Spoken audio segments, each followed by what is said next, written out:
Hi everyone, Aaron here for Zollotech, and iOS 18.4 RC2 has been out for a day or so, and iOS 18.4 RC, or release candidate, was out for almost a week. But there's even more to talk about since the iOS 18.4 RC2 is out. What's new video. We'll talk about features and changes, we'll talk about some Apple news, and we'll talk about the overall experience. Since I use the RC the entire time, full-time on my iPhone 16 Pro Max and iPad Pro, and we'll talk about your experience based off the YouTube community poll, where at the time of this video, there's over 11,000 votes, 160 comments, and I've gone through all the comments to determine what the overall experience is like so far for everyone and if it's ready or not. We'll read some of your comments toward the end of the video, so be sure to stick around for that. Now that Apple has announced when WWDC 2025 will be, Apple has notified the winners of the Swift Student Challenge. There are 350 winners, and they can all attend WWDC 25 in person.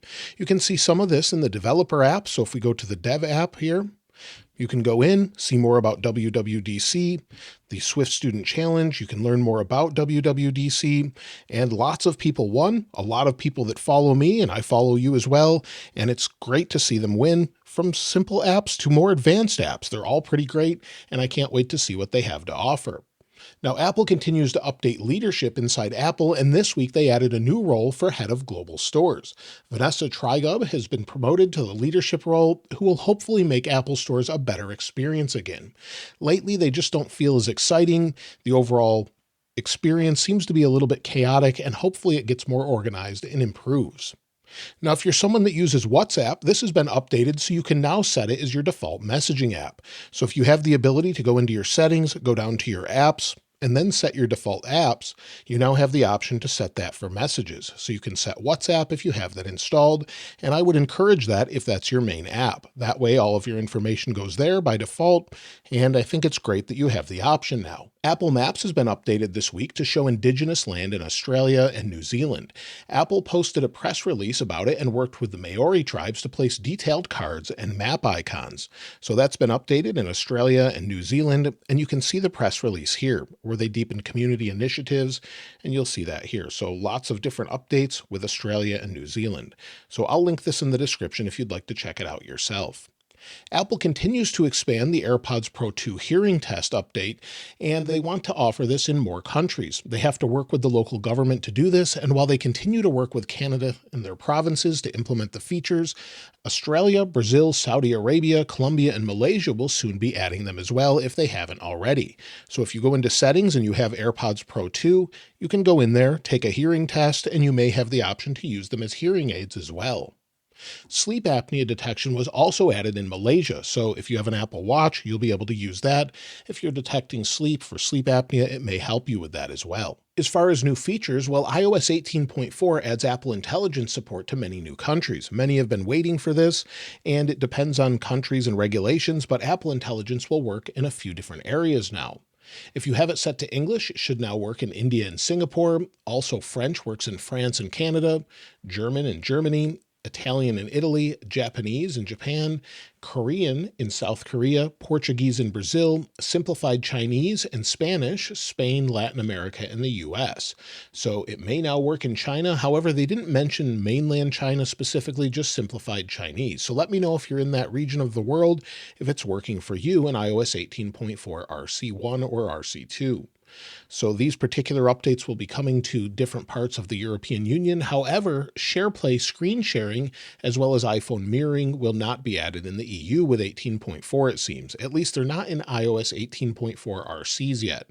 So that's a little bit of a disappointment. Now, iPhone 15 wallpaper have returned since Beta 1. So if you have an iPhone 15, 15 Pro, you should see the corresponding wallpaper.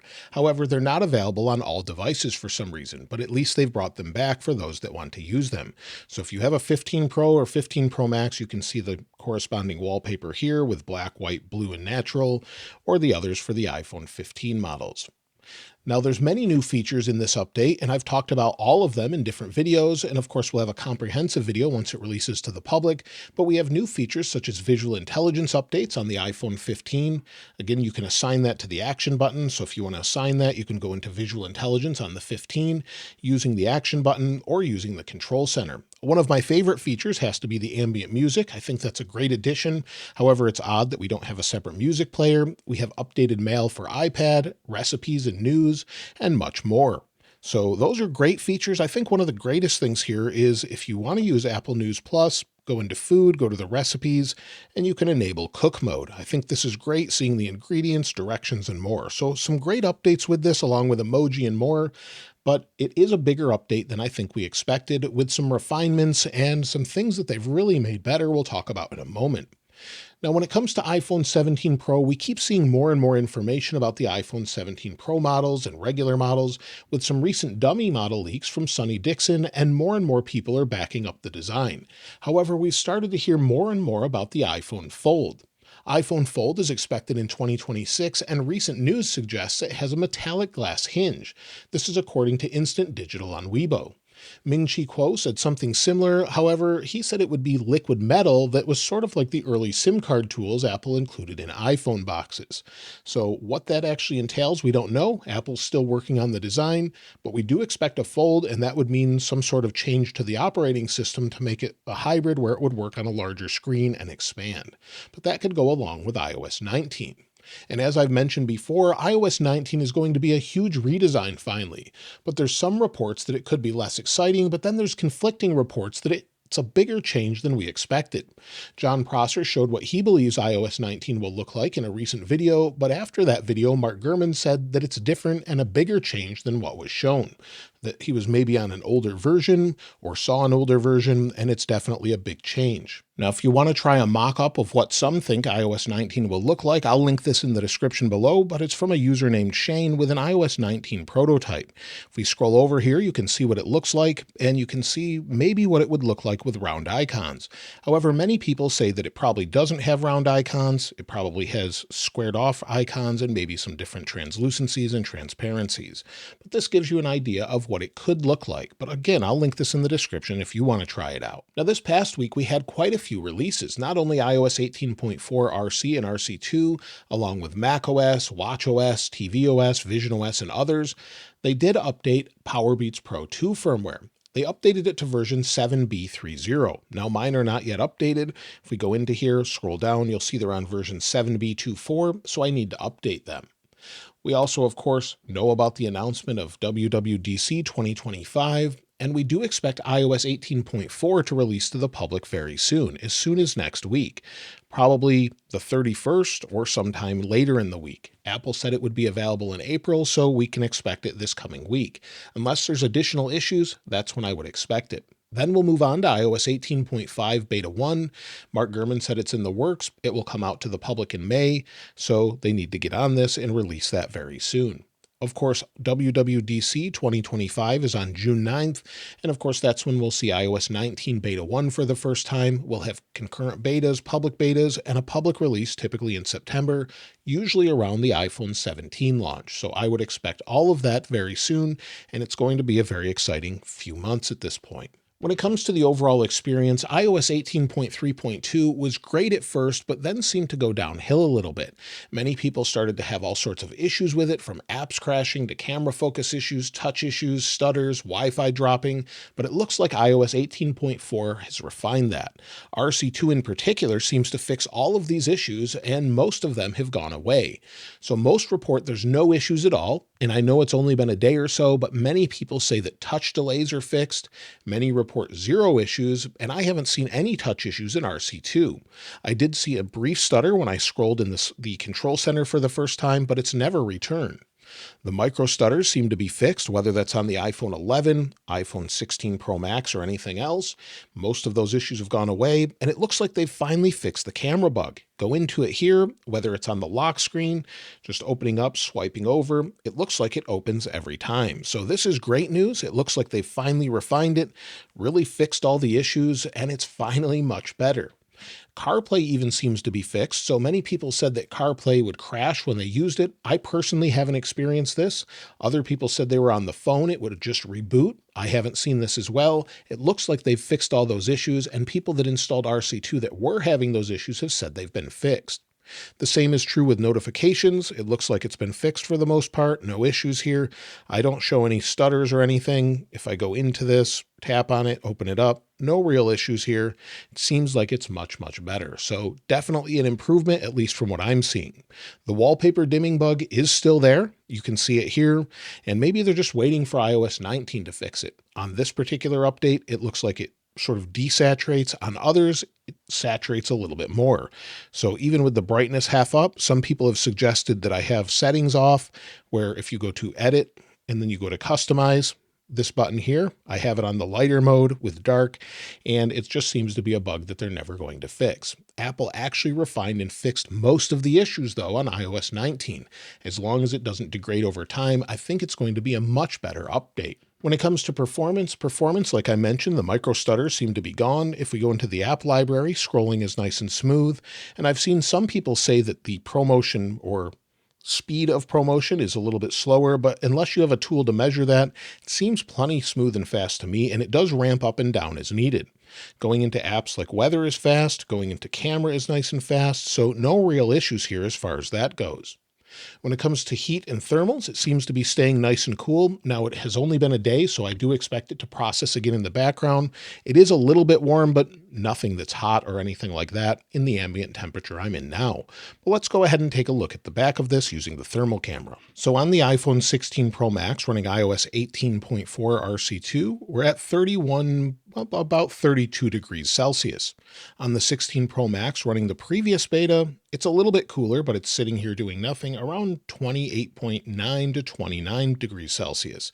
So overall, staying right where it was before, and I think it's staying nice and cool. Unless you're in a very hot environment, playing intensive games, it's going to stay cool. It's normal for it to get hot when fast charging or anything like that, but it does regulate the overall temperature. And if you have a case on it and you're in a hot environment, you may want to consider removing that while you're playing an intensive game or something along those lines. As far as battery life, well, let's first take a look at a user who sent theirs in. And thanks to Abhishek for sending this in. This is on iOS 18.4 RC1 on an iPhone 11 Pro Max with only 77% battery health. He had 5 hours and 29 minutes of screen on time and had about 90% usage with 23 minutes of screen off time. He did send another where he had 3 hours and 24 minutes of screen on time and used only about 55 to 60% of his battery. So overall, I think it's doing quite well. And as far as my battery life, let's go ahead and take a look. We'll go into battery health. I have 100% capacity with 150 cycles. And you'll see more details here with coconut battery. Now, as far as my overall battery life itself, well, today so far, or yesterday, I had 2 hours and 47 minutes of screen active time and used almost 60% of my battery. But the day before was a little bit better at 3 hours and 3 minutes of screen active time, at 3 hours and 50 minutes of screen idle time, and I used about 55 to 60%. It does seem better than Beta 4 was for me, and it seems like it's still improving. We'll have to give it about a week or so to know for sure, especially when the public beta is out, or the public release is out rather, and hopefully it improves even after that, after it's done processing in the background. As far as benchmarks, let's go ahead and take a look at those. I did run them on this device here, and I ran them earlier when I installed RC2, but it's definitely improved quite a bit. I had 3,552 for single core, 8,757 for multi-core. Almost the best I've ever seen for multi-core. So compared to what I had earlier when it was processing right after installing, it's definitely improved. So much, much better. And this is a great sign for those that are tracking this and comparing their devices. I'm seeing great results on all the devices here. Now, as far as what you had to say, let's go ahead and take a look at some of your comments. Echo the Fox 1 said, I installed iOS 18.4 RC on my XS Max and instantly noticed better performance compared to 18.3.2. The battery is about the same, although my phone has 82% battery health. Sherman West said, I'm on the iPhone 15 Pro Max 18.4 RC. It has been really good. The battery life is good, speed is good, connectivity is good, the apps open fast and close fast. It really haven't had any problems. So far, so good. Tim Summerer says, 18.4 RC, iPhone 16 in the EU running fine. Apple Mail Push works again. All Apple Intelligence features work in Germany now. Greek Indie Gamers 56 said, iOS 18.4 RC has been good so far. Performance is much better than iOS 18.3.2 on my iPhone 14 Pro. Keith Blake said 18.4 RC, iPhone 15 Pro, no problems at all. Clabton says they finally fixed that embarrassing bug where there was no sound notification for incoming new mail from a Gmail account. It took them over half a year. Kenneth Booth 3529 said iPhone 16 Plus on 18.4 RC, battery seems fine. Haven't seen any stuttering, but I have seen my AirPods Pro 2 have issues changing from device to device.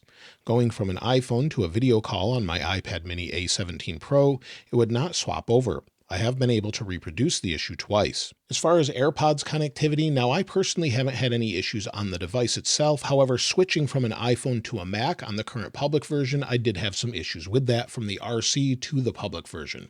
However, so far it's been good. No issues there with noise cancellation or transparency, and generally it seems to be behaving as I would expect. So overall, I have no complaints with this, and so far on RC2, it seems to be improved.